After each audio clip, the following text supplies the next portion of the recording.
What's up? What's up? What's up, y'all? Hey, look, it's the Draft Nerds here, back with another episode of Film Session. Today, we're going to be breaking down some prospects for your enjoyment. Today, I'm joined by, the voice of Draft Nerds and Mr. Colts Nation, Jay Robbins. What's up, Jay? How you doing? Man, I'm doing good. I'm feeling good. Except for there's one thing. I'm a little mad. And you know why? Why are you mad?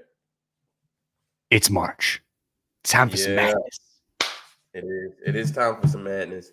I know it's called March Madness, but we're going to have some April Madness when this draft comes because of all the moving pieces in this draft. I know we spoke about this in Spaces, Jay. You talked about how this is probably the most compelling draft in a while, right? Because of the amount of quarterbacks we could see in the first round, because of how deep the offensive line class is, and also how deep the wide receiver class is. We could see some really good players fall out of the first round. What do you think about that?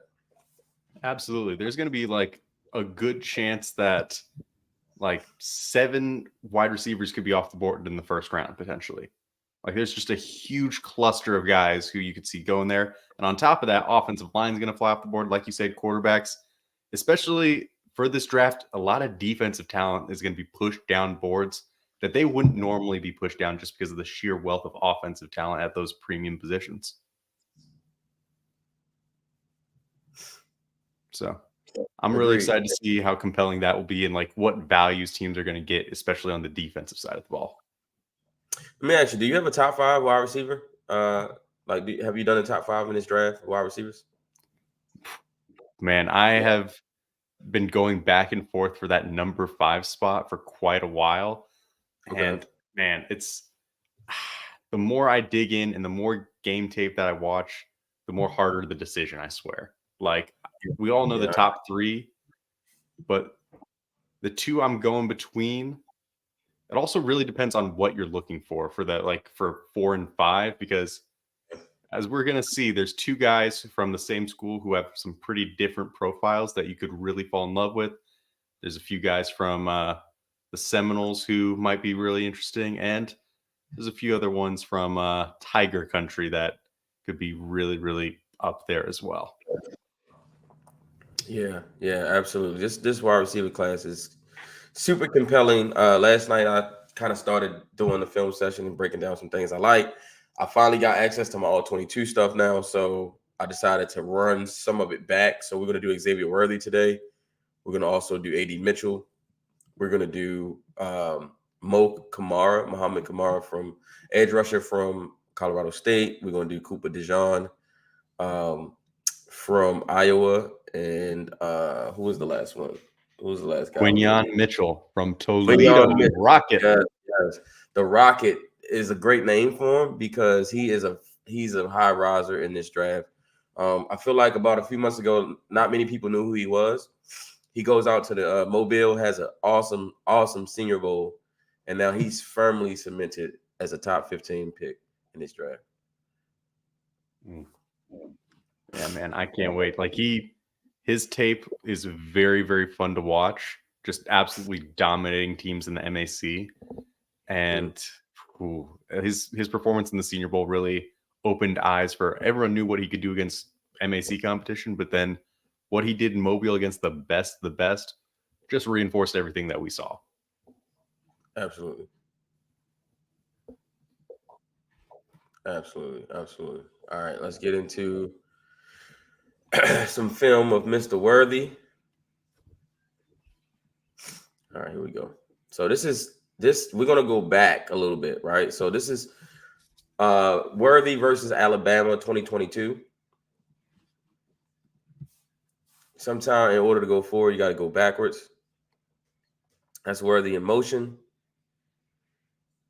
So he's very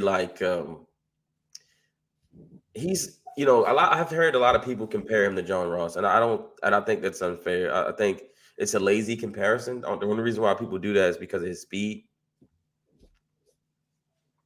But he is much more than that. He's much more than just a vertical guy. He runs really good routes. he plays through contact really well for a guy his size, and obviously we know he has the speed. Also with John Ross, a lot of his speed was more straight line compared to what Xavier brings. Xavier brings a lot of lateral agility. He brings actual game speed that you didn't always see with John Ross. Ross was an absolute speed demon, but the cuts that we see and like the change in tempo as well in terms of polish on some of these routes, it is very, very fun to watch for Xavier Worthy. So much more of a finished product. And on top of that, John Ross couldn't catch. Worthy, Right. he's got a lot better hands than John Ross. Was the main thing, right? I always say that, I was like, people, we talk about route running, we talk about separation, but one thing we don't talk about enough to me is the obvious trait that you need to have as a wide receiver, and that's hands. Can you catch? Right? Yeah. Because you can run the sauciest routes, but if you can't catch, doesn't matter. It negates everything. Watch this. Oh, lays out for it. Remember we talked about him months ago, and I said he reminds me of a better version of Hollywood Brown, right? Because he plays a little more physical than Hollywood, plays a little more stronger at the catch point than Hollywood, but his game is very similar to Marquise Hollywood Brown. Yeah, like a hybrid of like Hollywood, a little bit of Tyreek you can see in there. Yeah, he's not as stout as Tyreek. Tyreek's pretty built. Because he's a little shorter. Yeah. But yeah, he definitely plays strong for a guy's size. Man, that Texas offense was loaded like a year ago. Not 23, but the 22 team. I mean, you had Bijan Robinson, you had Xavier Worthy. You got 80. Was 80 there in 22? Or was he there? Still in Georgia? I think he was still in Georgia. No, he was still in Georgia, yeah. Yeah. That last year was his first year in Texas. I think he only played the 1 year. And also, speaking of Mitchell, like we were talking about hands before with Worthy, Mitchell, AD Mitchell, he has the second best hands in this class in terms of drop rate at like 1.8%. That's a very underrated trait of his that I've been noticing. Yeah, I mean, and that's what you want, man. Today's NFL, the game is super wide open. It's a spread offense. It's everywhere in the league. The league looks a lot like college now, which is allowing these kids to come in and translate right away, right? But what you want to see is, can they do the simple things? Can they catch the football? Because that's the most important thing. All of these guys can run. All of these guys, they go into route running training camps and all of that. So they know how to run routes. Can you catch the football, especially in traffic? Yeah. Contested catches are highly valuable if you can get that. But of course, getting separation, while there is levels to route running. But yeah, these it's always important to get that separation. And then in case you don't, get that jump ball up. He sells out. Let's go back to that last one. He really, like, when the ball is in the air, man, it's his, right? Look at this. This is the second time he goes and just gets a football. Yeah, that's a good outrunning them, but still has a little bit of hands in his face there. Like, it isn't like the pure jump ball, but it's the concentration catch right there. There you go. My man Flock Attorney says AD was his lone year in Texas. So yeah. He only had 1 year there. Yeah, no worries. Ooh.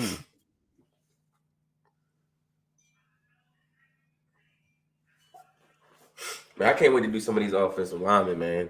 I actually promised somebody I would do some guys. I feel like I've talked about Troy Fontenot enough. There's a guy I do want to do. I want to do the kid from Yale, Kieran Dimajay, I think his last name is. Yeah, Kieran, he is a very fun one. I've been a big fan of him. He is a dancing. He's going around too.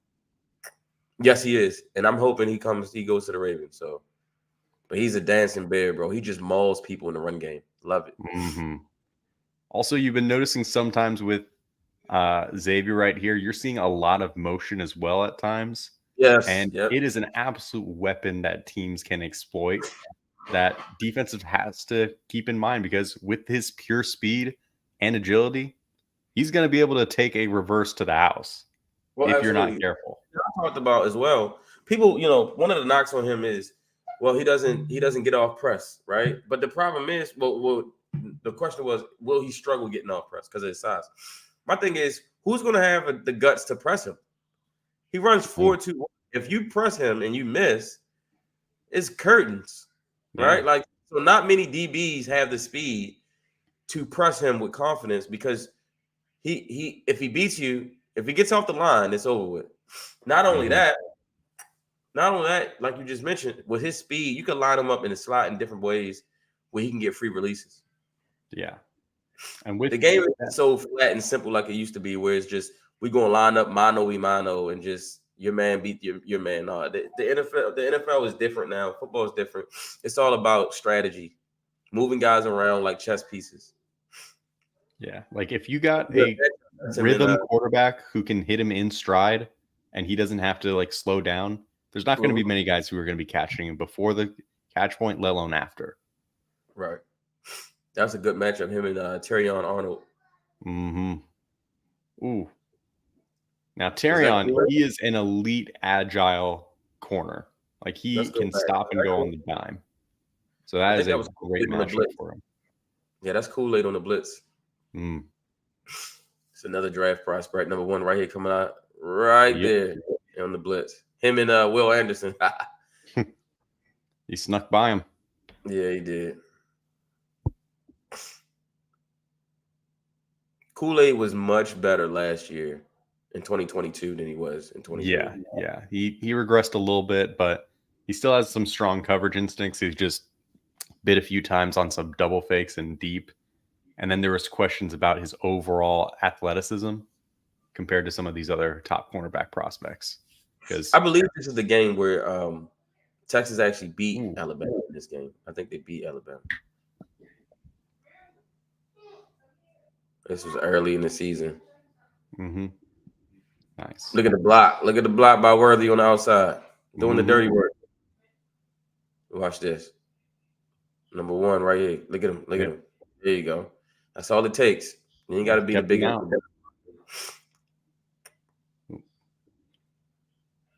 Yeah, and with him on that crossing route, you saw all the linebackers and the nickel. They were keeping their eyes down low on him, and it just helps out another receiver to break over top. Like you can use him in a very interesting way underneath that has to be respected by defenses. Yeah, he gets a lot of attention for sure. Yeah. Because with that speed, you're very likely not going to have that one guy who can keep up with him. So with how many zone defenses that are like becoming more and more prevalent in the league, you're going to have multiple guys keeping their eyes on both Worthy and the quarterback. It's going to allow some windows for those guys over the top. Absolutely.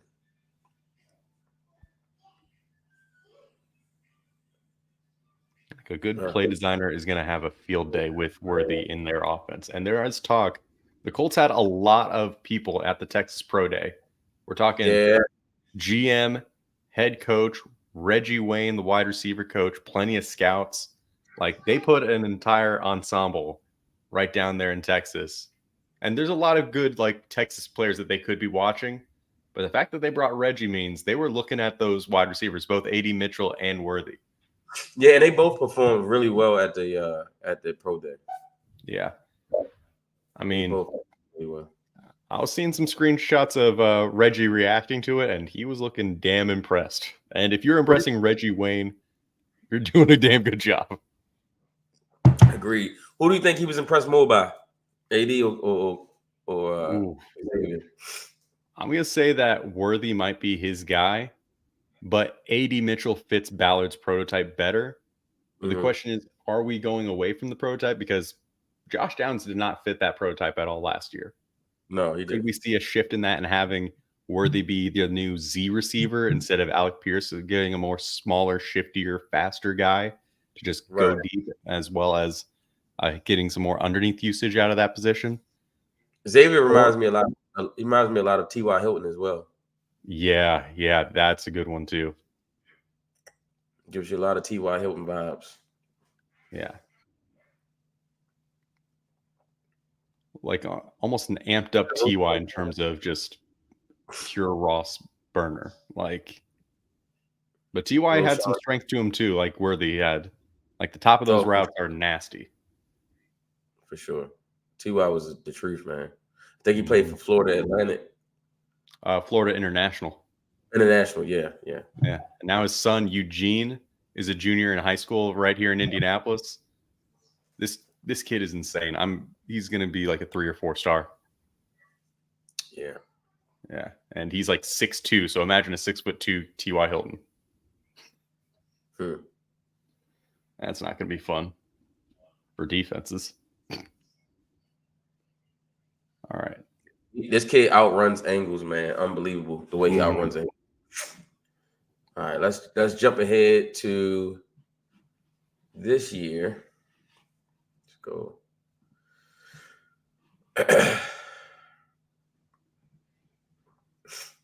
Let's jump ahead. Go back to this year versus. Let's go back. Let's go watch him against Iowa State. Let's watch that one.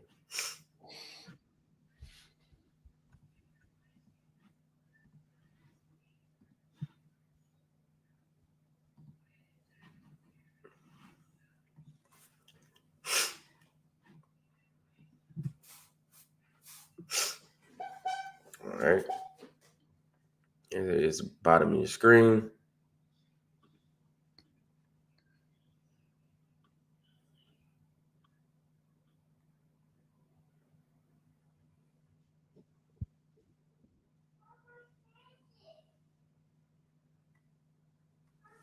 It's having some weird cuts on this tape right here.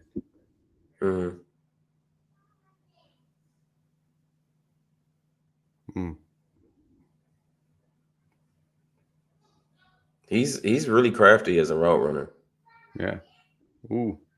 Oh, good open got caught a little bit there, but he did. Well, he had to slow down. You see how he had to stop to catch the ball. If he didn't have to stop, the quarterback can kind of throw it ahead of him so he can run and catch it. He might even score on that. Yeah, if he gets the right rhythm passer, he's going to be a dangerous man. Problem is there are quite a few quarterbacks out here who don't have the same accuracy as like some of the quarterbacks back in the day. Yeah. That it's really going to be a fit issue for how much we can maximize them. Right. Now, if he goes to the Ravens, obviously Lamar is not a rhythm, like a timing passer. He's not a timing passer, but with Lamar's running ability and Henry in the backfield, Worthy is going to get a lot of one-on-one opportunities, right? And it's going to be a lot of simple reads where he could just, play action. Now he's running behind the corner, just chuck it. Yeah, if he goes to, like, he could succeed definitely for these mobile quarterbacks. Like if he went to the Ravens, if he went to the Colts, if he went to Pittsburgh, even now with Russ/Fields. Yeah, Russ/Fields. Who knows how that works out? I'm betting Russ starts at the beginning, but will Fields finish? But there's definitely some opportunities for some mobile quarterbacks paired with him to create some like very interesting mismatches, whether you have him running a crosser along with a rollout or from like a QBR, like a quarterback option with the quarterback run in there mixed in as well. You can use him in some very interesting ways to just really put some tough decisions on some defenders. The crazy part is the majority of the league has dual threat quarterbacks. So like he's probably going to end up with a dual threat. I mean, like you said, the Colts, Ravens, if he went to the Bills with Josh Allen, if he went to who else he could go to this dual threat. So he could go to the Eagles, which I would not want to see that. Oh my God! You imagine him, AJ Brown, and Devontae Smith. Whew. Yeah, that's a no for me, dog. Yeah, that's crazy. Yeah, like there's maybe Dallas. And on top of that, if you want to maximize him before and after the catch to like really get him in positions to have these insane yak ones, get him to a more precision guy like a Patrick Mahomes or a CJ Stroud. Jeez. That's going to be some dangerous stuff right there as well to maximize him in terms of passing volume and yards after the catch. I don't want to see him with Pat. And I don't want to see him with CJ Stroud either. So, well, that's your division. So I understand. I mocked Xavier Worthy to the Texans for one of ours. They already got Tank Dell. Like, you already got to deal with Tank twice a year. Tank Dell, Nico Collins, and Worthy. No, I refuse to accept that reality. They say no, thank you. No, thank you.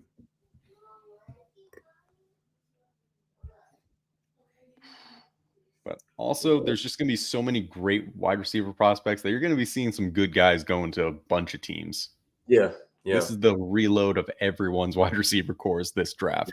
Yeah. 8 offensive linemen too. I think linemen and wide receivers are where people are going to get healthy this year at those positions. And we desperately need the offensive line rebuild for sure, because this was one of the most brutal years for offensive line, pass protection in the league. Oh my gosh, yeah. That's why we had so many injuries. So many backup quarterbacks ended up playing because of injuries. Offensive line play was down bad. Yeah. Which is why I think defensive play went up. If this class hits and develops, this could be a big turning point in the league to try and stop these pass rushers. And because otherwise we're going to see a lot more QB injuries, especially with more mobile quarterbacks who get exposed to more hits. It's going to be continuing to be a problem for a while. But if this class hits like we think it can, it will really help out. Yeah. Yeah.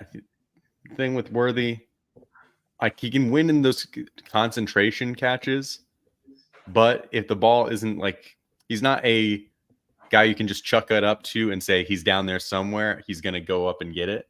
Like Tyreek. He can get out-muscled at the catch point and just and that's the biggest difference between him and Tyreek is Tyreek is small, he's short, but he's a big kid, he's a big guy who can jump out of the gym, you know what I mean, and he can go up and get a contested catch.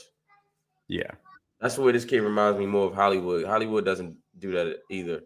Yeah, he's a little more physical than Hollywood though. He's actually faster. Yeah, so I can see that TY kind of comparison fitting in pretty well. Yeah, the TY, he really does look like TY a lot.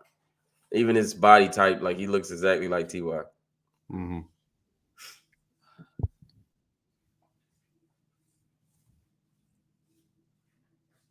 Now, if you want the guy to go up and get it, though, you're going to need someone with a little bit more of a jump out the gym and also some longer arms.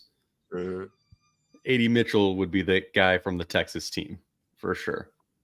Yeah. So. We can rate John into him in a second. Yeah. So okay, overall, give me your opinion of Worthy. Give me some pros, give me some cons. Well, pros, speed demon with polish. Yeah. Good hands, great tempo change, crisp routes especially at the top. And can be used in a lot of different levels of your offense and you can really build an offense around this weapon if you so choose to. Right. Absolute mismatch against man. If you lose in press, he's gone. But that's the one thing. If you win in press, you can truly knock him off of his tempo and off of his route very, very well. All you got to do is get the hands on, and then it can be really rough. But again, like you said, there are ways around that, especially how you scheme him open. So, overall, go ahead. Sorry. Yeah, so overall, I'm a big fan of his game, but I do also have to question where that landing spot is to really project him very favorably or not. But there's going to be quite a few really good spots for him. Yeah, he's so here's my breakdown. So he's a really fun weapon in an explosive offense, right? If you want to build an explosive offense, he's going to be a really fun weapon and tool to utilize in that type of offense. He's not a number one receiver in the NFL. He's not, but he can be a really good, like you said, change of pace guy, vertical threat, a guy that complements your number one, or if you're how teams are doing now, where you don't want to go to a true number one, but you just kind of want to have a group of guys who just complement each other, right? He's going to be the vertical speed demon. always go back to the Ravens as far as like what it seems like EDC has been trying to build over the last few years when he drafted Hollywood and then he drafted Bateman and then and then now he got Zay Flowers. I think he's trying to build layers to the receiving core, right? You want the guy that can pay off, them trying to put 8 in the box to stop Derrick Henry and Lamar Jackson. So you need a guy that can take the top off to make those teams pay that want to do that. You got the guy in Zay Flowers who can take all the drag routes, the underneath routes, the comeback routes, the slants, the twist, whatever you want to throw to him in intermediate, he can do it. And plus, he can also get behind you as well. You got the 2 tight ends, Likely and Andrews. Those guys attack the middle of the field. And then you got Bateman, who's kind of a do-it-all guy. He can kind of do a little bit of everything. I always say Bateman is like a trick of all trades, a master of none, right? He's not great at anything in particular, but he can do a little bit of everything, right? And like you say, his flaws are he's small. He's 165 pounds, 5'11". If you do get hands on him at the line of scrimmage and you can press him, I mean, he's not a factor. And he could definitely use a little bit more polish at the top of the route, but that's just kind of nitpicking at this point. But I think he's a solid wide receiver in this draft. In a loaded class, definitely a first round pick for me. I will say about right before the college football season ended, I thought he would be a second round pick. I know he had an injury and he dealt with a broken hand. He had some issues with injuries. So I thought like maybe second round, but that after that combine, I'm fully convinced someone is going to be in love with that 4.21 and just he's going to be too good to pass up, especially with teams needing wide receivers and wanting more explosiveness added to their offenses. All right, so that's you. That's you. Of course, I'm biased. The worthy is Xavier guy. Yes. All right, that's funny. Nice pun. All right, Nigerian Nightmare says, "Salute to you, brothers. I hope you are having a wonderful Friday. Check out the stream. Dope. Appreciate you, brother. All right, so this is Xavier Worthy, 2024 wide receiver prospect for the NFL draft. Expect him to go in the first round. Can't wait to see who drafts him. Now we're going to move along to Mr. A.D. Mitchell and see what Mr. A.D. comes up with. Let's see. And we know Matt is a huge fan of Adonai Mitchell. Biggest I've seen. That's funny. Yep. I've been critical of him. There's things that I see on film that doesn't necessarily translate, but hey, this is why we talk about it, right? This is why they play the game. This is why we talk about it.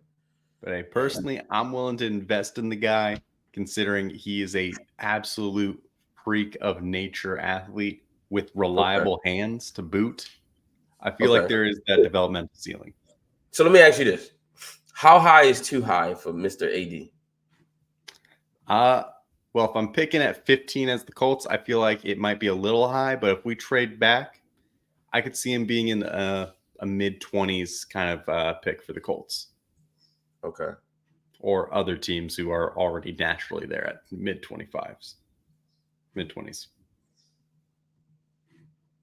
Like, I don't think he should be going ahead of some of these premier defensive players who I think have a little bit more polish and are also really high-end athletes to boot. But once we start getting past some of these guys and, of course, some of the highest upside offensive linemen, that's when I start to see A.D. Mitchell going off of some boards. So. All right, here we go. This is A.D. Mitchell versus Ohio State, 2022. This is the year before he went to Texas. He played in a really stacked offense at Georgia. So let's see. Let's watch some A.D. He killed the combine. I have to give him that. He absolutely dominated the NFL combine and the entire pre-draft process. Now, here's the cool part about this. If you're a Ravens fan, this is Todd Monken's offense. This is literally Todd Monken and AD Mitchell. So you can kind of, if you're thinking about AD Mitchell as a Raven, you can kind of look to see how he was utilized in Monken's offense, which is kind of fun. Stetson Bennett, quick throw out in the flat.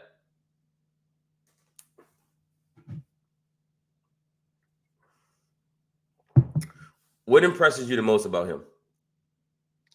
Personally, I am very impressed by that combination of hands and athleticism.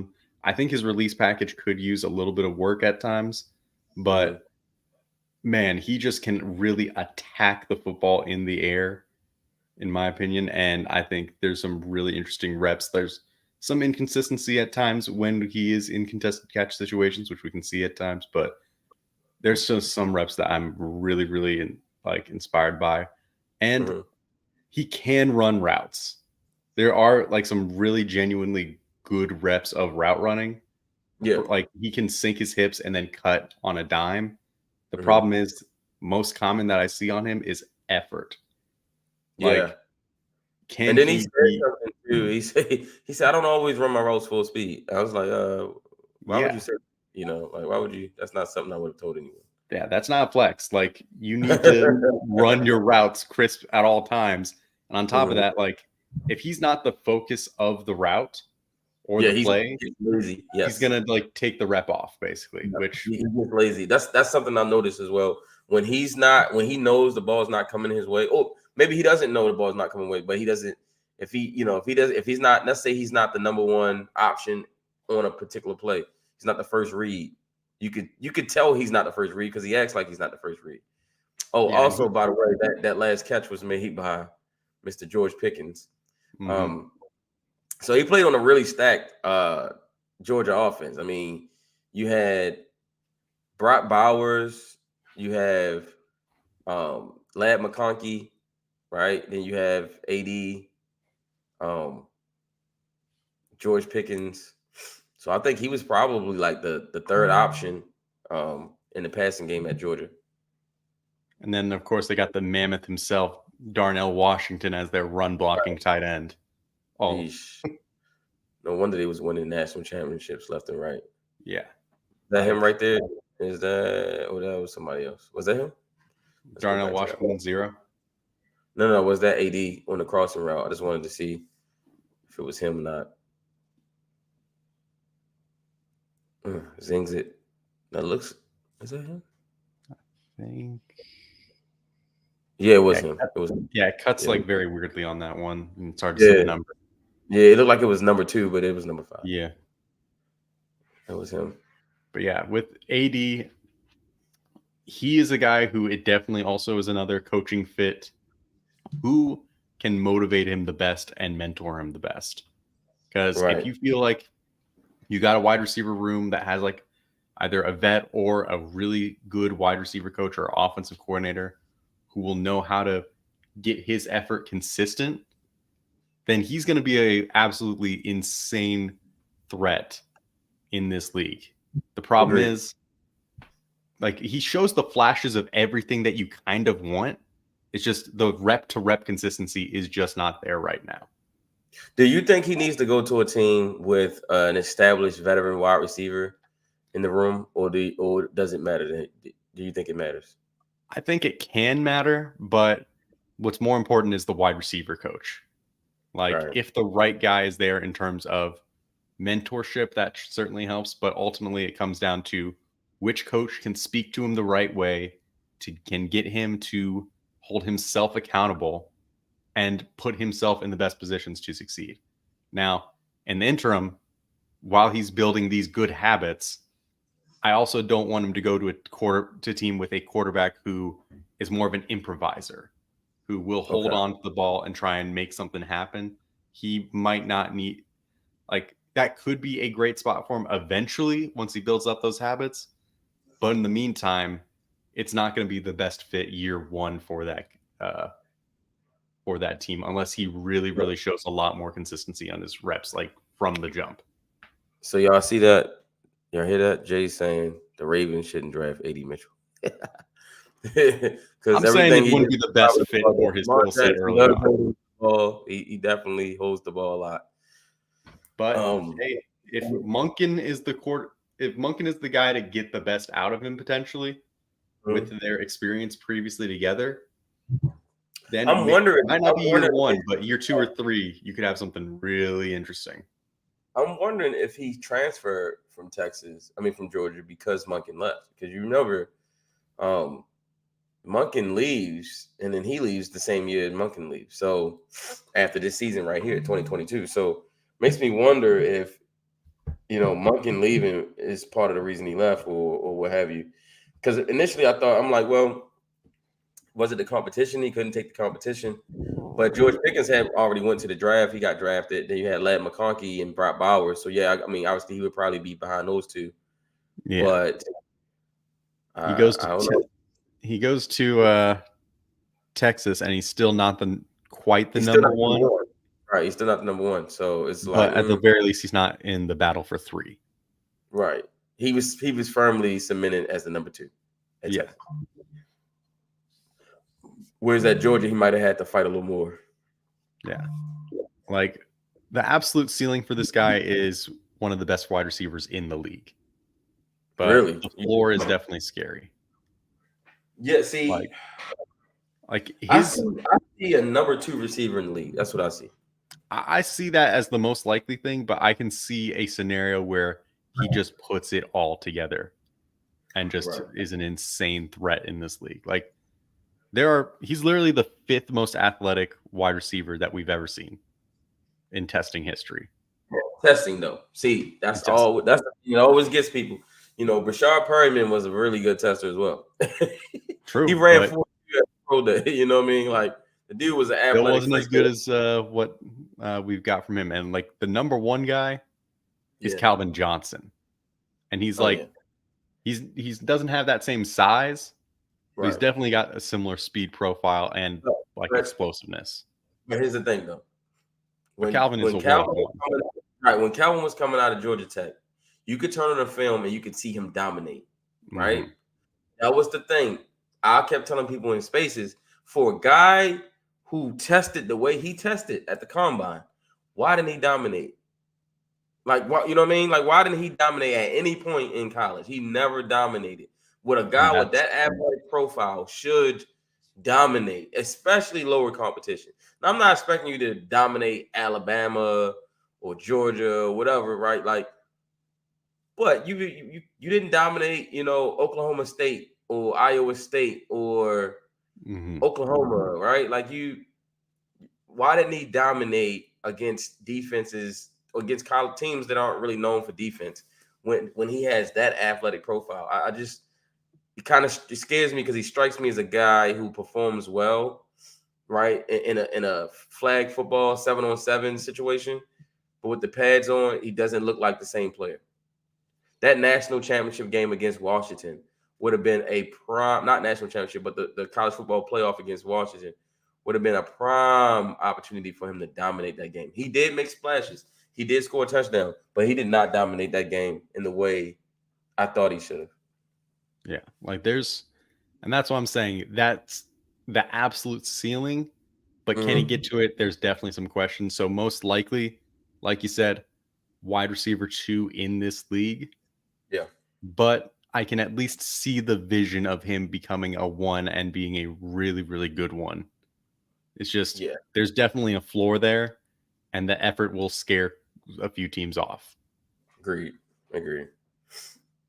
That's why I say, how high is too high? Because I could definitely see him going in the first, but how high is too high? Man, Joe World says Snead trade. Oh, Snead has been traded. L'Jarius Snead has been traded to the Tennessee Titans. Yep. The Chiefs are finalizing the deal to send franchise cornerback L'Jarius Snead to the Titans. Chiefs are expected to receive a 2025 third-round pick in addition to a 2024 seventh-round pick. Seventh-round pick flop. Yeah, it's a switch. What? All they got was a third next year in the I was telling Javon earlier that the most that the Chiefs were getting in trade compensation that I've been hearing was a third. No one was offering a 2 or above. And I was hearing a third and a day 3 pick. I didn't hear quite the specifics on that, but yeah. My boy, I can't wait to start a space. Joe said I'm about to crash out. He was breaking his whole offseason on getting L'Jarius Sneed to the Colts, bro. Listen, I was very optimistic after what I had heard from a few of my guys.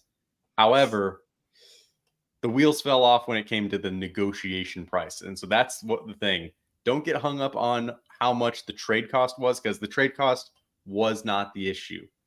The question is, how much did the Titans pay Sneed for this deal? So, wow, breaking news. They have the framework of an agreement that they have been working on for days per sources, according to Schefter. It will need to be formalized after he passes a physical, and they'll make him one of the highest paid cornerbacks in NFL history. Wow. Which I like Sneed a lot. You guys got a lot of cap space, man. Why not go for it? Us? We don't have as much as Tennessee, but also I think there are some other avenues that they want to explore with some of that money, especially in DB. I think Sneed is the best guy that they could have gotten. Right. But is it the best? I think y'all gonna be fine with Quinyon Mitchell, man. Take Quinyon Mitchell and just move. That kid Quinyon Mitchell. I told somebody in Spaces in 2-3 years he's gonna be a better player than Sneed. I promise. Mm-hmm. He's gonna be a better player because he has the traits and the profile, and then on top of it, the tape's insane. The tape is insane. Like Sneed was more of a overachiever, right? Like he overachieved a lot, right? And he in that scheme that they run in Kansas City helped him a lot as well. We're gonna see how good he is in Tennessee, right? Because we've seen guys get paid. I always think about Josh Norman. He looked like he was the best corner in the league, and then he went to the Redskins, and then he just looked like a normal guy, right? And so we've seen this before. Play is very temperamental year to year for even some of the best guys. And while I really like Sneed and thought, hey, this guy is a top 10, possible top 5 corner, he's going to get paid like he's the best corner in football. And I got some questions with some of his profile on that. What? I'm really confused about what do the Titans do? Like, are they trying to win? Like, because I thought this was going to be like a rebuild, but not the way they throwing money around. I mean, and they're throwing money around to like not old guys, but older guys. Yeah, like Ridley, they went for Cushenberry, which Cushenberry I liked. I do like and then I liked them actually paying up for a good pass blocking center because they sorely missed Ben Jones. And Ben Jones wasn't a great center, but he was a good enough, especially in pass pro. And Brewer was terrible for them last year. Wow. And Sneed gone. Don't like that he's in the division, but not unexpected. Let's see how much money they give him. All right, so Niner by Nature says, what do you guys think about Xavier Legette? What's your opinion on Legette? I'll give you mine after you're done. I think that he's got a lot of those A.J. Brown traits that you can look for in terms of course, the build. Like he is a running back he's a wide receiver in a running back body in terms of weight and how he's willing to throw it in his running style. But he showed a lot of development as a route runner in this past year that we had not seen previously and had a big blow up. The athleticism is there, but he still isn't the best route runner in the league. There was a big stride, but it's not the finished product yet. So I see a lot of potential with him, especially with his athletic profile, especially with how fierce he runs. And he's a menace for opposing DBs to tackle. Like he will just power through some guys and has speed outright run them as well. So I'm interested to see where he lands. I think because of his late breakout, he might not go as high as some of these other guys that we've talked about, but Like it took 5 years for him to break out. Yeah, And some of it was I because was of his, that's why. Yep, that's where I was going to go. So but some of it was for me, outside of his control as well. He was going through for quite me, a bit in terms of emotional it stuff was with his parents dying. He had to go through COVID. There was like a lot of stuff that went on early on that just sidelined him from truly breaking out. man. Listen, that's me. That like I felt like I like the size, I like the speed, but he kind of runs clumsy. Like he's not a smooth athlete. Sometimes he does fight the ball. Like he has strong hands.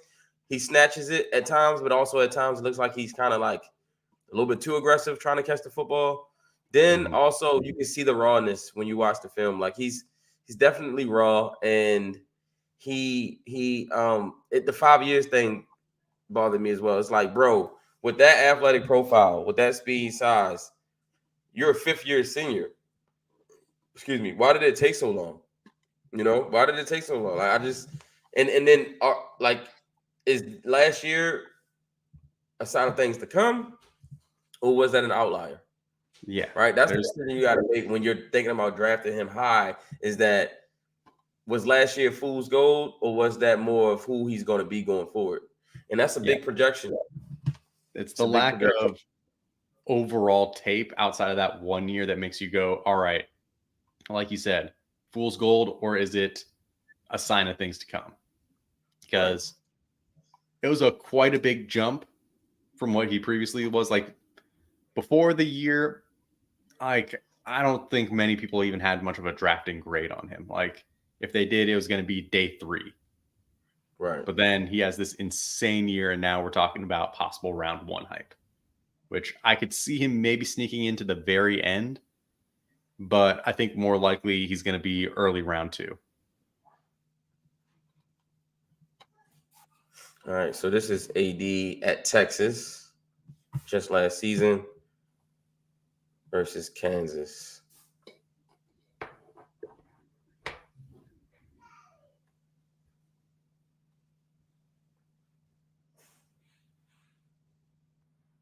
Nice adjustment to the ball on that one.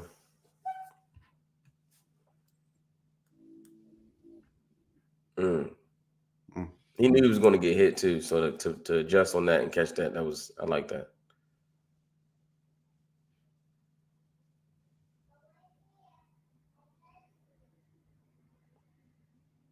Come back route, sits down, catches the ball, first down.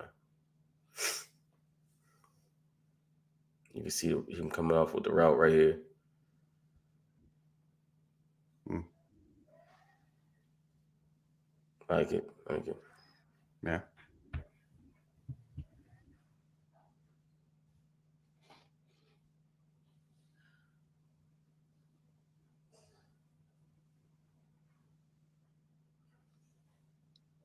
Nice. Mm-hmm. Focus on the sideline. You can see the development from Georgia to Texas for sure. Yeah. Different offense, more opportunities. Good job extending for the ball instead of letting it hit him in the chest. Yep. Ooh. Yeah, damn, that was a broken play. Yeah, broken play. I was like, wasn't much of an effort to try to block that guy. Like he just kind of True. reached. The play was broken more so on the strong side rather than the weak side, but he wasn't exactly helping on the weak side. Right. Ooh, love Malachi Corley. He's Debo Samuel light to me. Mm. Yeah, I talked to Malachi during the Senior Bowl. I was very impressed with him, both in his performance there and his mentality. Yeah, I'm really interested in seeing where he lands for sure. Because he went there with a purpose. He went there yeah. with a he came there to take care of business. I like Yeah, that. and I also saw like when he was at the combine, he looked physically different than when he was at the Senior Bowl. Like For the man sure. absolutely bulked up and shredded for the combine and put in a lot of work, which a lot of guys, of course, like go through their special training, but it was very impressive even compared to some of the other guys that I was seeing at the Senior Bowl. Like, ooh, he he's dedicated to getting himself in the best shape possible for a yak guy who you want to absolutely break tackles and put people on skates. You love to see it. Might not have the same like down the field threat just because of how he was used, but I think he did show some interesting routes, or particular at the Senior Bowl in practices to try and justify, hey, I can be also used a little bit more in intermediate and maybe deep. Still not something that we see enough on tape to say, oh, I'm confident in those zones, but I'm at least intrigued to see if he can get to those other levels of the defense.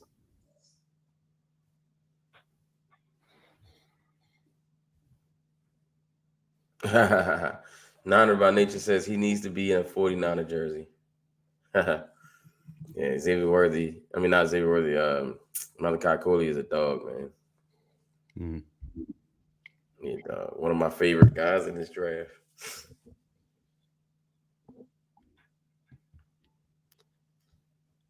Yeah, man, I'm interested to see like a cool landing spot for him in like round 2 potentially would be like Cincinnati, because they didn't keep Tyler Boyd, but they did keep T, and they do have Jamar. Yeah, like that's a spot that if you just keep him as your pure slot guy for yards after the catch with those two guys going deep, oh man, Joe Burrow is going to feast with him.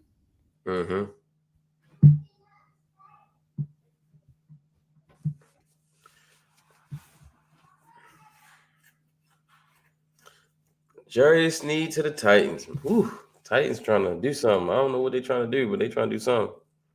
They really putting all their eggs in the Levis basket. Yeah, which they should though, because I like Levis. I think Levis. I like Levis when he was in college. The year before his last year, he looked really good. He looked like a top 5 quarterback, and then the next year, he kind of fell apart. I think it was because he was trying to do too much. And then last year's 2022 tape was so much better than, or his 2021 tape was so much better than 2022. But then he got very frazzled by the pressure there, and the accuracy was all over the place. Plus, decision making was rough.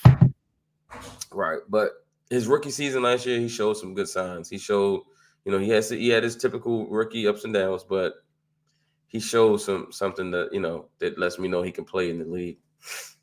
Will Levis is a gamer in the sense of he's either going to throw either the most insane throw that you've ever seen, and there's going to be some great highlights on YouTube, or basically a 360 no scope to put it in perspective for gaming. Or he's going to have the worst kill to death ratio and throw his controller at the TV screen, shattering everything. Like he was throwing some absolute ducks with some really bad decisions, and then man, he takes a lot of ugly sacks. Like the pressure was a lot because of Tennessee's offensive line being terrible, but he didn't make things better quite a few times as well. That I can see that there's going to be some frustration there if he doesn't develop. But hey, the boom or bust. You're either going to get that specialness or you're going to get disaster. They're betting on the specialness. I like that division though. All young quarterbacks. Richardson. Yeah, Will Levis is also the oldest quarterback in the division. Yep, Stroud, Levis, Richardson, and Lawrence. Yeah.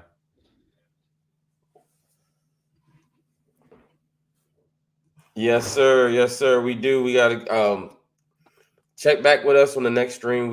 I gotta get our Patreon set up, man, or our where we can take the donations. We can get that set up, man, so we can support the channel. We do appreciate it though. Thanks, bro. Appreciate it, man.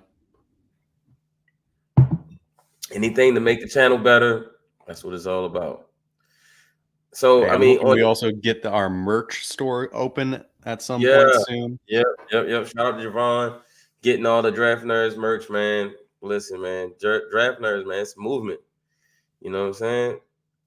Only the best can consider themselves a draft nerd. Do you watch film? Are you studying these guys? Do you know your guys? You know your prospects? Are we giving hot takes, or are we giving real analogy based on, film watching, based on evaluations. I love it though. I love draft season, man, and I also love, just talking to draft Twitter and everybody who's just so into the game, man. I love it. Mm-hmm. Yeah. So, overall synopsis on AD Mitchell. He's got the tools, but he's got to put it all together, like we've been saying. Like the effort is just not there from play to play, but you see flashes of basically everything that you could want in a guy. It's just putting it all together. Get the right coach in front of him to cut down on some of these lazy routes, stop rounding the top of it, and of course, putting more effort in when he's not the primary guy. And you're going to have some really, really nice plays from AD Mitchell on top of a very high upside as one of the most athletic wide receivers that we have seen. Indeed. On top of that, you can at bare minimum bet on the hands translating with that athletic profile. So even if his route running does need some work, there's some very translatable stuff with there. Agreed. I like his I like the upside, like you said. He does have upside for sure. You just want to see him, show that upside. Let me pull this up real quick. You just want to see him be more consistent with the upside and just kind of show what he shows in workouts in games. All right, I think we're having some issues right now with Matt's connection. He's been cutting in and out. Yeah, that's on me. Matt, you My back? bad. My bad. Hey, so there's a button on my mouse that if I click it, it literally takes me out of the space. I don't know. I need to stop hitting buttons that I don't normally hit. But Matt, keep your hands off your keyboard, my man. Yes, keep him off the keyboard. Mouse. That mouse is live, man. It's hot. Hot mouse. Hot mouse is crazy. Man, we're gonna just put up a merch of along with the Draft Nerds hat. We're just gonna have an image of a mouse on fire. Hot mouse. And then just like that's gonna be a draft nerd thing, man. Hot mouse, man. Hey, but look, so I'd like his upside, right? But I'd want to see him take the combine stuff, the workout stuff, and translate it and put it into the game, right? I want to see him dominate smaller DBs, slower DBs. He's 6'2", right? And he ran a 4.3. I want to see that. I want to see that in the game, right? I want to see a dude who's 6'2" and runs a 4.3 and has insane athletic ability. Like that's what I want to see. And unfortunately, we didn't get to see a lot of it. And like you said, when the ball's not coming his way, you kind of see a lack of effort, right? And so I want to see more from my guy. I've been critical of him. I don't hate the kid. I'm just not as high on him as a prospect as a lot of other people are. So with that being said, this was the last cut up of him against TCU. Then we're going to go move on. Who's next? Well, we got dealer's choice right now. So we could go with Cooper DeJean, the Iowa guy who has been capturing a lot of imagination for where can you line him up. Could he be the first white cornerback that we've seen in a long time? Because there was one last draft who did not even play a single snap. Right. Or are we going to see that natural shift to the stereotype position of safety? Yeah. He said, what about Marius Mims? Marius Mims scared me because, again, he's like the AD Mitchell of tackles, right? Like all the athletic traits you could ever want. Size, just dude looks like he was created in the lab. But two things about him that scared me.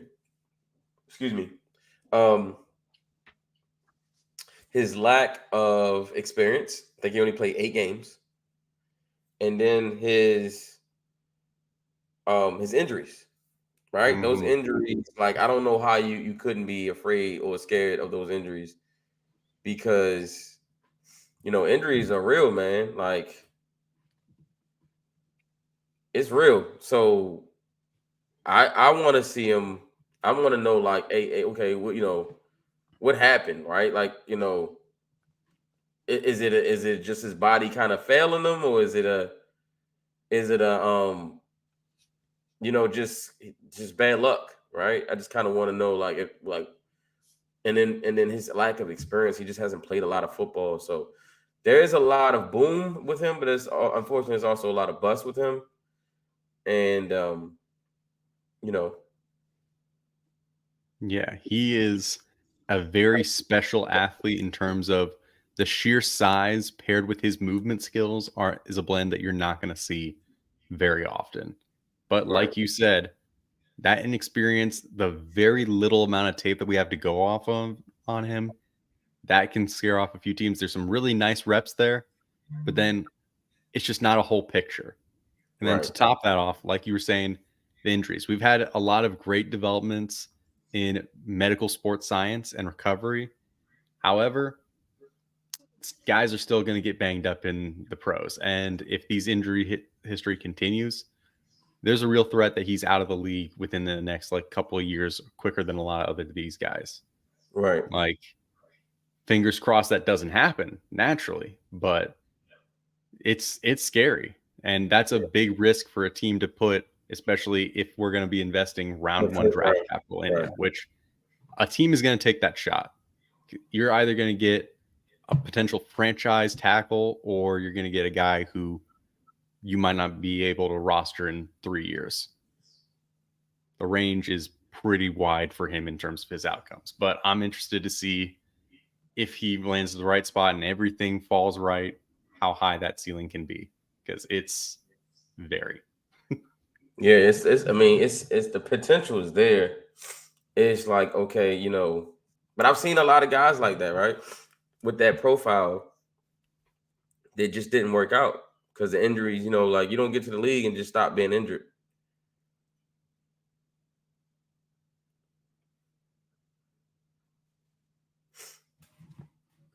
Let's see. Not seeing him. I might have to send a request. All right. Mm,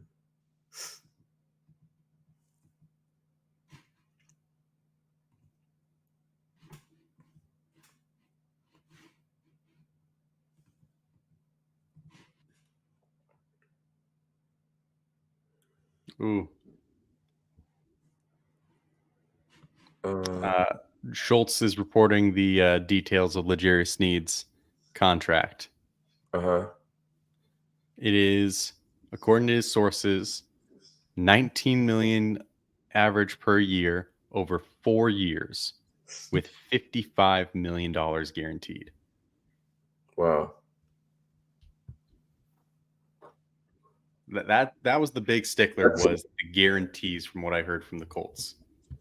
So I'm gonna call an audible in this one. I can't get the Kamara tape as of right now, but why not talk about the guy we were just talking about. Let's break down the Marius Mims, man. Let's check out his film. Because I believe there's a lot of people who are, you know, curious.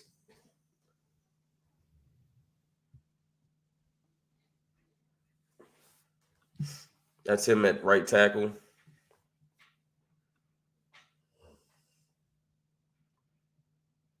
I mean, the dude is the way you draw it up. He's definitely he's the way you draw it up for sure. He's going to maul some people in the run game. Like, He's that huge. wingspan is a weapon. There he is at number 65. He's got super long arms. The injuries, man. That's the only thing.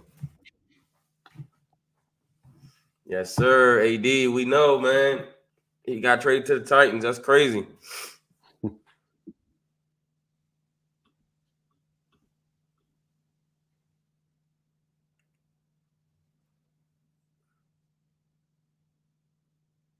kind of looks overextended a little bit in this when he drops in the pass protection. Like he doesn't get set all the way. Look, he's kind of like, I like those movement though. His movement's good.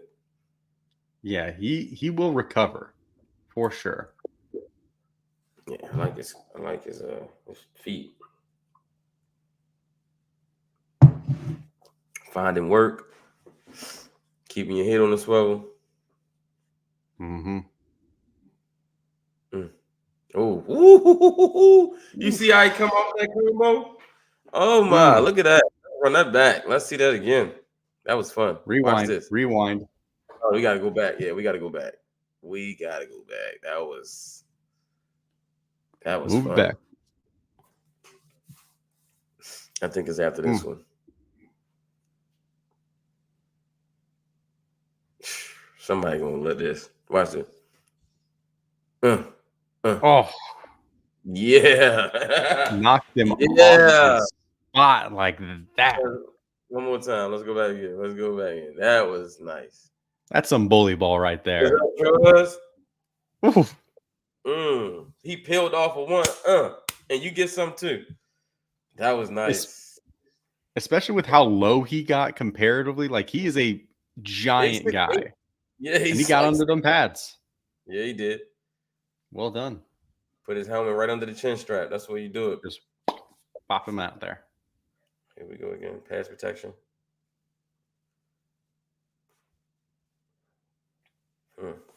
He seems like a grabber sometimes, though. Like he reaches a lot. Yeah, there's going to be some holding calls against him early on.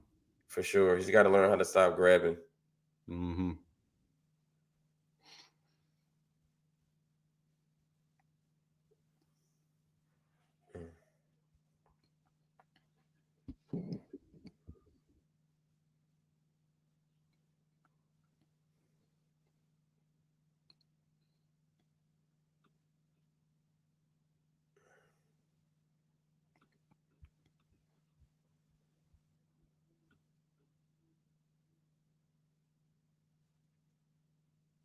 Play action. Let's see. Nice. Oh, fine work. Fine work.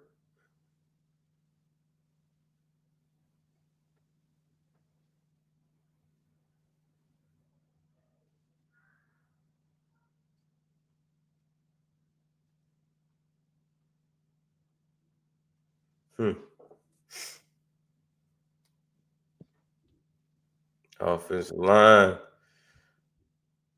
Drop it out. I like it.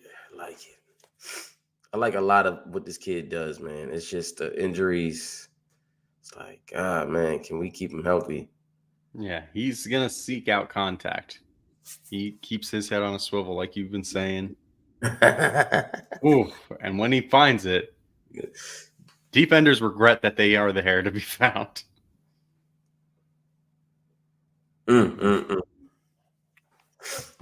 This is fun. Yeah, somebody going to take him and be like, you know what? I'm going to trust that we can keep him healthy. Yeah. Like, I'd be really interested to see if he goes with the Bengals as well.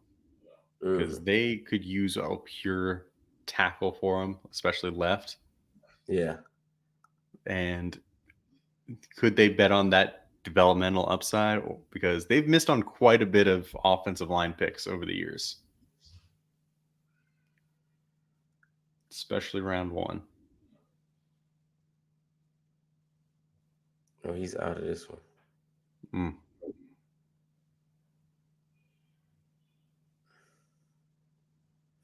He's not in the game. He went on the game that last play. Did he get hurt? Yep. Oh, Steve Robs says Caleb Williams will be the next Ryan Leaf.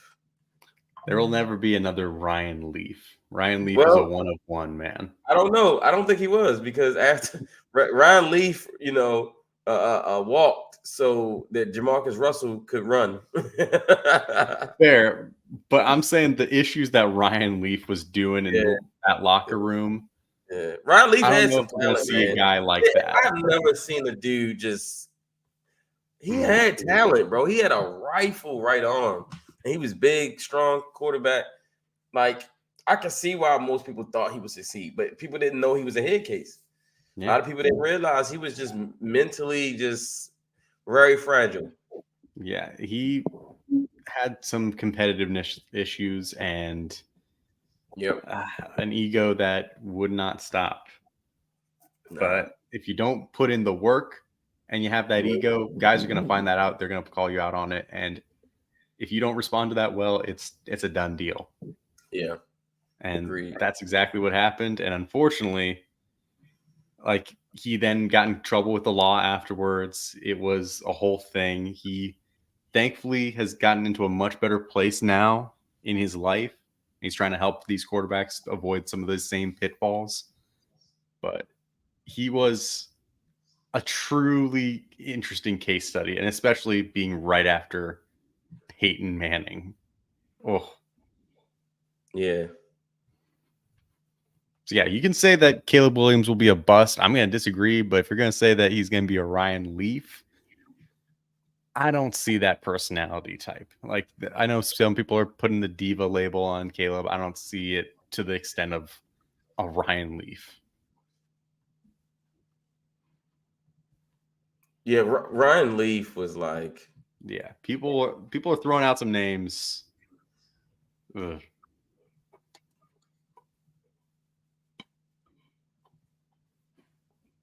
Yeah. All right, let's jump into this Cooper DeJean. Because Ravens fans are starting to get excited about this guy, man. They're saying, hey, if he is there, EDC should run the card up. So let's look at why you hearing Ravens fans say that now. Because here's the thing. He's not going to have the same pre-draft hype as a lot of these other cornerbacks that you've been hearing throughout this last couple months, because the man's simply been hurt. He hasn't been running the drills. He hasn't been testing. He's just been interviewing and rehabbing. So you're not going to get that same hype train. But man, don't be confusing him for a bad athlete by any stretch of the imagination. Right. Yeah. He is a phenomenal athlete that you can put almost anywhere on a defensive back end or even like in the box. Like, pairing him up with a Kyle Hamilton would be a very fun, versatile duo for a defense. Yeah, it would be almost cheating. I'm talking about, because they would be probably the two most versatile defensive backs in the league. Talk about as a duo, because they can switch off. Like, one can go play in the nickel, one can go play safety, the other one can then jump outside and play corner while the other one plays the nickel. Like, oh my God, they're interchangeable. And we're not even talking about the other guys like B. Steve and Marlon Humphrey. B. Steve is Brandon Stevens, by the way. Marlon Humphrey, or someone like Marcus Williams, who's a ball hawk. But just those two alone, Kyle Hamilton and Cooper DeJean would just be crazy. Yeah, and to top it off, he's a good run defender as well. Like, he is aggressive, crashing into and breaking into backfields. Yes, he is. Like, he's a great great blocker. Oh, look at that. So he's I wanted to put this film on because against Michigan, obviously JJ McCarthy is considered a top 10 pick in this draft. And Michigan has some receivers that will be in the league. They won a national championship, so it's good to see, how he looked against those guys. Here he is on the outside. He's got great speed, so he can press or he could play off. Doesn't matter. Excuse me. Like, doesn't if matter. You want to see a good view of his like absolute pure athleticism, he also was their punt returner, and he returned quite a few of them to the house at Iowa, including one that was called back. That was so crazy. It was a punt that hit the ground, hobbled up in the air. All defenders are kind of running around near him. He grabs it, instantly turns on the jets, breaks like 3 or 4 guys, like angles immediately, hugs the sideline, cuts it back, goes all the way around like the rest of the defenders, and just goes practically untouched. And the only reason it was called back was because he kind of did this, and it was almost like a fake of waving his arm to call a fair catch, and because of that, they called it back. But the athleticism's there. Absolutely, athleticism's there.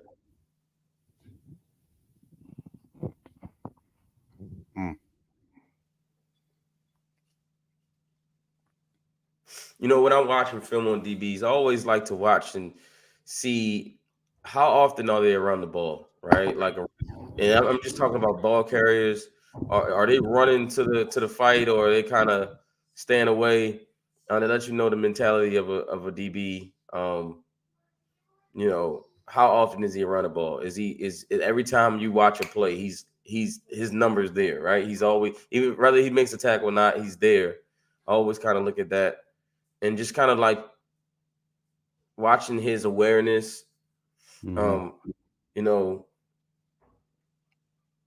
is he a guy that kind of likes to look at the quarterback's eyes and make plays, or is he just an instinctual athlete who understands what the offense is trying to do? Okay. Good hit. I would have liked to see him come up and initiate that a little more. Watch this. Comes down. He kind of like waits for Corum to get to him. Go get him. You know, shoot your shot. Though, if he was a little bit more aggressive, there was the possible opportunity for the back cut to the outside. So I do at least kind of understand why he wasn't maybe going as aggressive, but you could also see him maybe get one more step in. Yeah. Just to kind of minimize the amount of space that this guy had.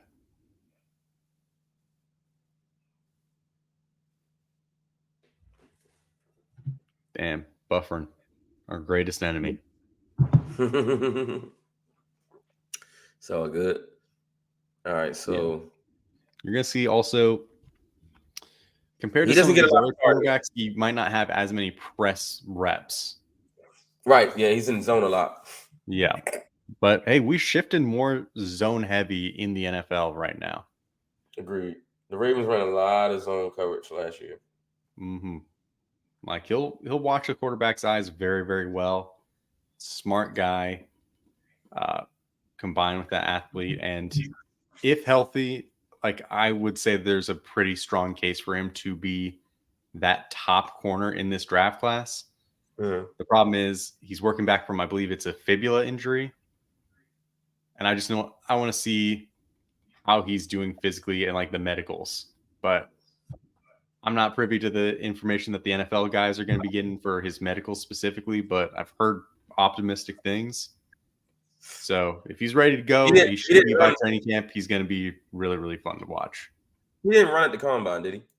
No, he hasn't done a single thing for this entire pre-draft process, for combine, pro day, Senior Bowl, nothing. He's just recovering. I know he did some interviews.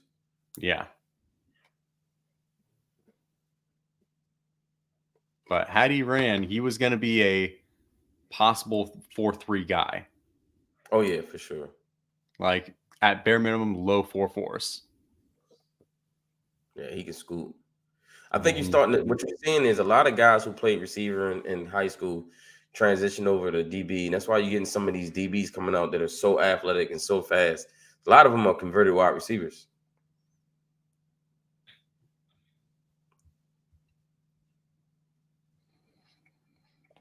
And an issue that you sometimes see with these converted wide receivers is they don't seek out that contact. No, exactly. But they still got that Cooper DeJean is about that smoke. He's going to go after that contact. He is not that typical convert. No, for sure.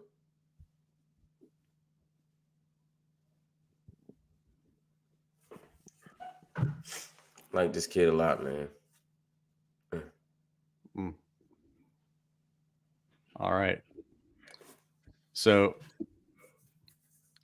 I just found out that $55 million guaranteed for Snead is $10.5 million more than the next highest guaranteed amount for a cornerback in NFL history.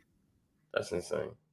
And again, this is for Snead, who I really like on tape, but He's 27 years old. He's got some medical question marks, and he's never made a Pro Bowl or All-Pro in his career. The Jerry Sneed? Yeah. He wasn't All-Pro last year? Wasn't All-Pro. Wasn't a Pro Bowler for what it's worth nowadays, because Pro Bowl is... Right. Well, right, like, I'm going to go into that right now. We'd be talking way too long. But, yeah, like, the man does not have the profile and, like, resume to match that pay compared to some of these other cornerback ones that we've done. Especially the guarantees is the sticking point. That was with the Colts. Like you playing right in the zone. Yeah, they ran a lot of zone in this game. It looks like it was a cover 3. Yeah, they were trying to dare him to air it out more. Mm-hmm. They're like, okay, come on, try and find the soft part in our zone, and we'll see if we can read, react, and fool you. Because you also see them try and move up some of their linebackers at times, because they were keeping an eye on Edwards and Corum throughout the game, because that's the bread and butter of the offense, of course, for Michigan. Yeah.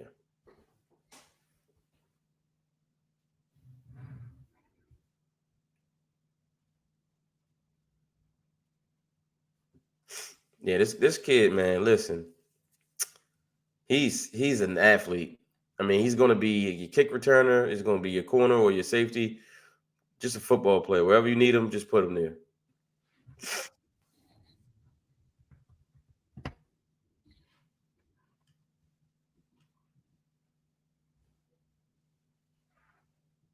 All right, let's check out one last guy.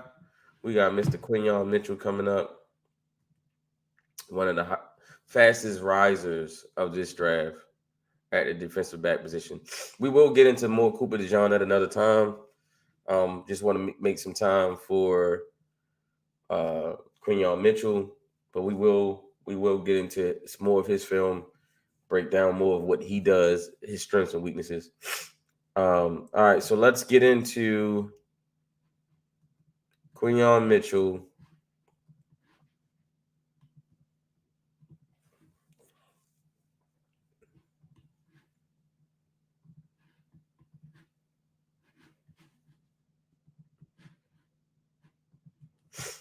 All right. This is against Miami of Ohio. Quinyon Mitchell, Mr. Future Indianapolis Colt.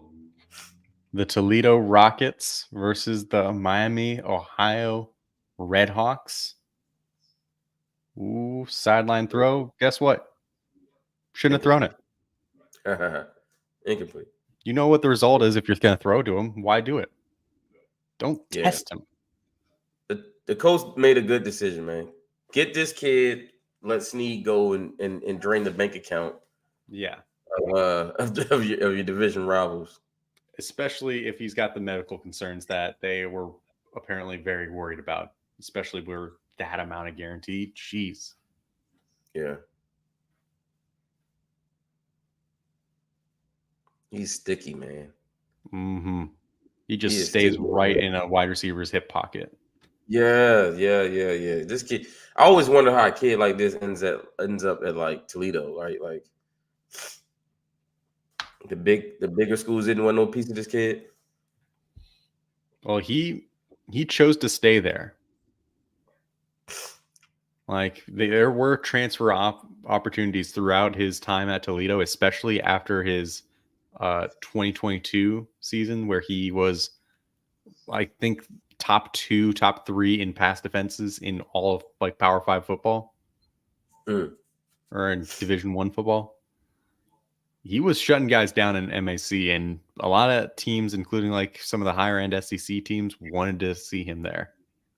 But he stuck with his guys at Toledo, had another dominant year on tape, and justified his hype with his Senior Bowl performance. Like, honestly, the only time I really ever saw him get beat consistently on tape was versus Ohio State in 2022. But that was because it was CJ Stroud throwing the ball to Marvin Harrison Jr., Emeka Egbuka, like JSN.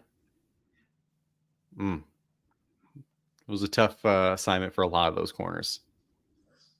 And he did decently well for quite a few of those. Like he got burned on a touchdown by Marvin Harrison Jr., but it was like almost as good of a coverage as you could realistically ask for anyone to put him.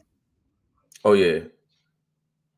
Like he nearly shoved him out of bounds too, negating the touchdown. Oh, yeah. You actually going to make me go to that game because that game was actually really fun. Yeah. Because he hung with him. Mm-hmm. Like he hung with Marvin, like, you know what I mean? Like it was a good game. Yeah, it was like more JSN and Egbuka that got more trouble for him than Marvin because Marvin only had that one catch on him. Like I think he had 4 or 5 catches given up to the other two.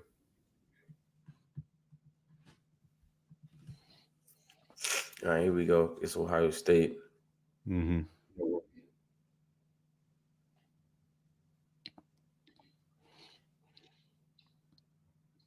Yeah, barely coverage rep there. Didn't even look them all. Yeah, that was just a quick RPO to one side. Didn't even look at Quinyon's direction. Yeah. All right. Quinyon's at the top of your screen. Mm-hmm.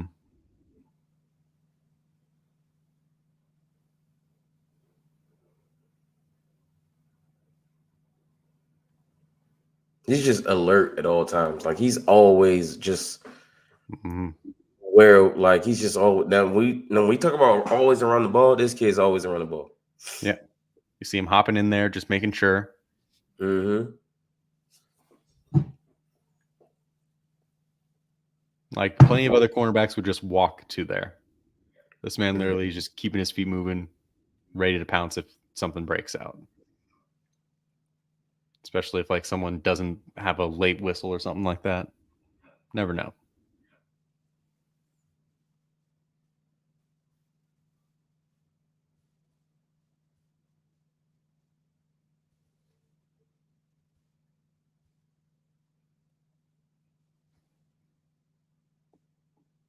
Yep. Staying at the top of the screen. Mm-hmm. Oh, that was a good break. Yeah.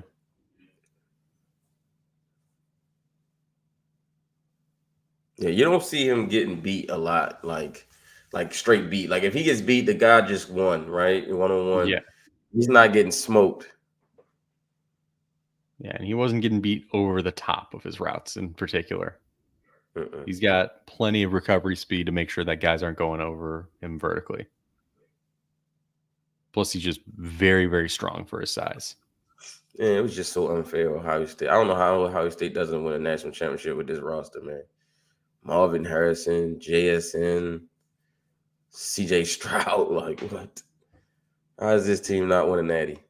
Hell, Henderson when he's healthy that year. Mm-hmm.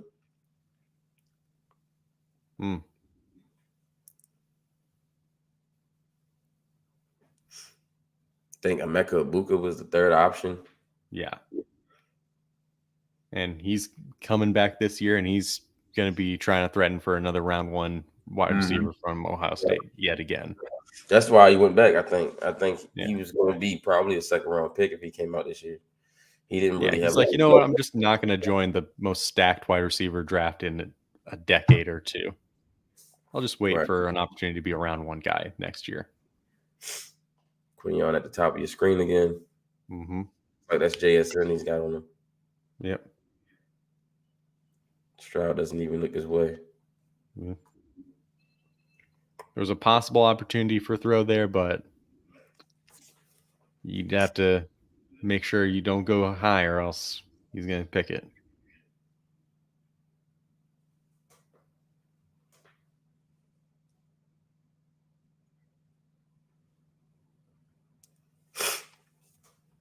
All right, we got more of a bunch jumbo. Mm-hmm. Play action. Touchdown. Yeah. Yep. Not a whole lot of plays on Quinyon Mitchell's side of the football field. No, notice that they run away from him. They throw away from him. They know who he is. Mm-hmm. I'm sure Ohio State was very well aware of who he was when they did their film.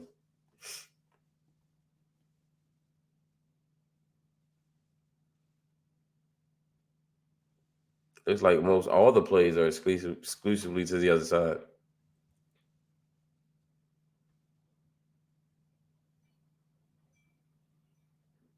Missed tackle. Missed tackle.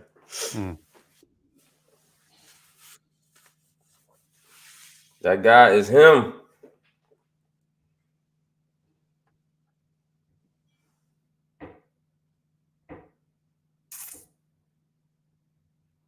Come on, Quignon. Get down in there, man. Get dirty. Watch him on this one. Shoot it. Nah. He literally ran into the blocker. Yeah. He made a business decision on that one. We got you, Quignon. We saw you. All right. He has to fall to 46 now. Nah. He ain't falling out of the top 20. No. Nah. Hell, he could go. I've heard talk of some teams being interested in him in top 10. If he gets to 30, he's gonna be a Raven. I can tell you that much. A Raven. You better start trying to trade up if you're trying to get Quignon. No, I don't think we want to get him, but if he happens to fall to them by some weird reason, I think they take him.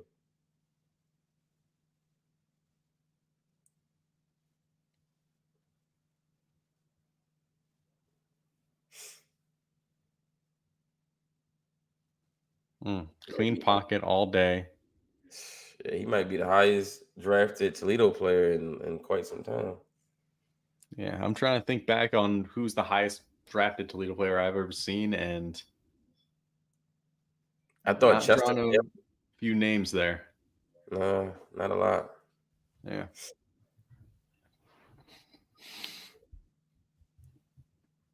I'm thinking this might be where the touchdown happens. Yeah, I think it's down when they get in the red zone. So give me your strengths and weaknesses of Mr. Mitchell here. Here it is, right here. I think this is it. Yep. Back up top. I mean, bro, you can't even play that no better. You know what I mean? Yeah, he stays with him almost the entire way, nearly shoves him out of bounds and contests it. That's just Marvin Harrison. This is against Marvin Harrison Jr. of all people. Right. Like, he barely got his second foot down. Yeah. That was just Marvin being Marvin, man. Marvin the Marvelous. Like, so I don't know if there's very many cornerbacks in the NFL who could play that better. Right. So what's your eval on him? What you think? Strengths, weaknesses? Strengths, definitely athletic profile. Point of it at the catch point, he's going to contest every single thing that he can, and he will be very aggressive with his hands in that, in like just fighting in the air. Recovery speed is phenomenal as well. Even if you do beat him initially, he's going to track you right back down and get an opportunity to break up the pass, especially if it's not perfectly placed. He's going to make sure that he's in the area to make something happen. Honestly, not a whole lot of weaknesses on tape. He still is a really solid run defender. He might not be the best in this class, but he's at least an above average run defending corner. Like, he does not miss very many tackles. Pretty reliable in that regard. It's just the biggest thing that I have in terms of coverage on him is he didn't have a crazy amount of reps in press on tape. Right. There were a few, and he did look really nice when he did go in press, but just isn't a huge sample size. So I can see some teams who are like very press heavy, like for example, Kansas City Chiefs. He's not going to be there when the Chiefs pick, but if hypothetically he was there, he might not be the best fit for a Steve Spagnuolo defense. Right. So. But shoot, I think they'd made an exception for their prototype if it's him. Right. I would say for me, man, he's strong prototypical outside DB, right? Very, very sticky in coverage. He will come up and hit you. Um, you know, just a really good football player, athletic, like his feet. He's got really good technique. You can tell he was coached well. Um, Flaws, man. I mean, sometimes he kind of tends to play too soft in coverage sometimes, maybe relying a little bit too much on his athleticism. He does make business decisions here and there when it comes to tackling. And yeah, man, other than that, I think he's a solid first round draft pick this year. Yeah, you can look at him and you can see the potential to be a shutdown cornerback one. Yeah. Yeah. Like, you don't lead all of college football in passes broken up over the last 2 years Right. without having something good on tape in terms of like shutdown cornerback ability, especially with what he was being asked to do at times. Mhm. Now, level of competition was always the big question mark, of course, and when he erased that like instantly at the combine, especially Mhm. since, or not in the combine, in Senior Bowl, because in the Senior Bowl they have one-on-ones between wide receivers and corners. They're Right. running routes, the camp arms are thrown to them, and despite that, it still favors the wide receiver because they got Oh all the yeah. space in the Yeah. world. All that They space. are one-on-one. Like, there's no shifting through traffic or anything like that. It's just you and a corner.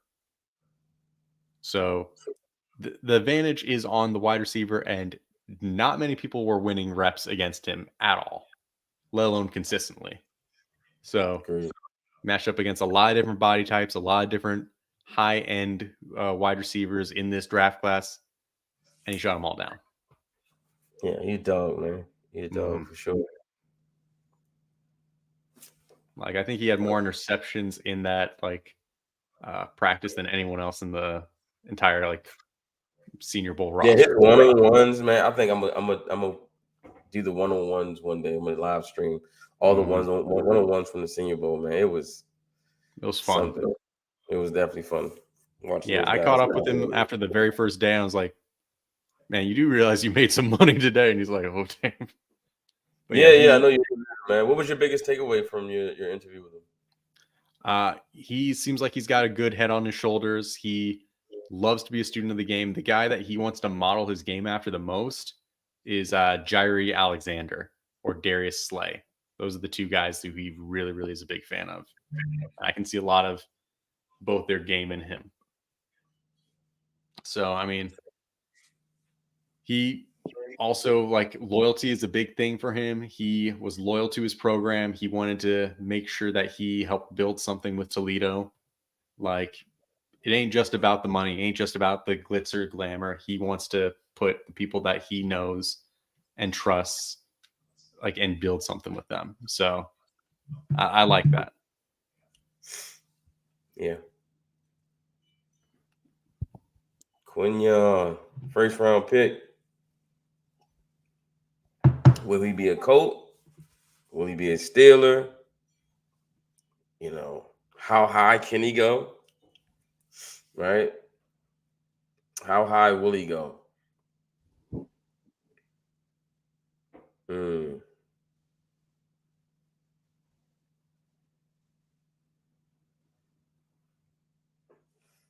Yes, sir.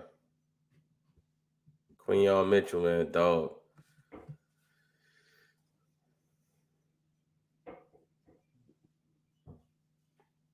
Big dog. Like, why? I mean, he's just so instinctual, bro. I absolutely love his tape. Look at that. He's like so sticky in coverage. Love it. Watch this. Okay, getting into it over there. All right. All right. Well, I'll say it's been a good, fun film session. And man, I can't wait to do it again with you guys, man. Hey, make sure y'all send us a message. Let us know who you guys want us to do film on next. We jumped into a couple of guys today, but as we get closer to the draft, we're going to be going deeper into these guys. Like I definitely want to go over Cooper DeJean again. I definitely want to kind of dive more into his strengths, his weaknesses, my comp for him, where I can see him getting drafted, and his potential in the NFL. AD Mitchell, we checked out today. Xavier Worthy. There's some guys I want to go over again. So I definitely want to talk about Javon Baker coming up on the next stream. Wide receiver from UCF, shows a lot of potential. Want to get into some of these defensive players. It's a lot of talk about the offense, man, but we got to get into these defensive players. So, any last words? Any parting words, sir? Thank you, guys. We appreciate you. I gotta say, like and subscribe to the channel. We Please. Always appreciate it. It helps us with the algorithm online. Keep your eye out for the Patreon that's going to be coming out soon. And of course, the merch store that we're going to have opening up. Of course, we need to design the mouse on fire just for Matt. We're going to do a competition. Whoever can send us the coolest mouse on fire design, we're going to send you some free merch, man. We got you. Yeah. So another great episode with you, Matt. It's getting a little late in my time zone. My time zone, man. It's still early. But I appreciate you, Jay, man. West Coaster, you son of a gun. Hey, all the other draft nerds out there, man. We love you. We appreciate you. Until next time. Peace.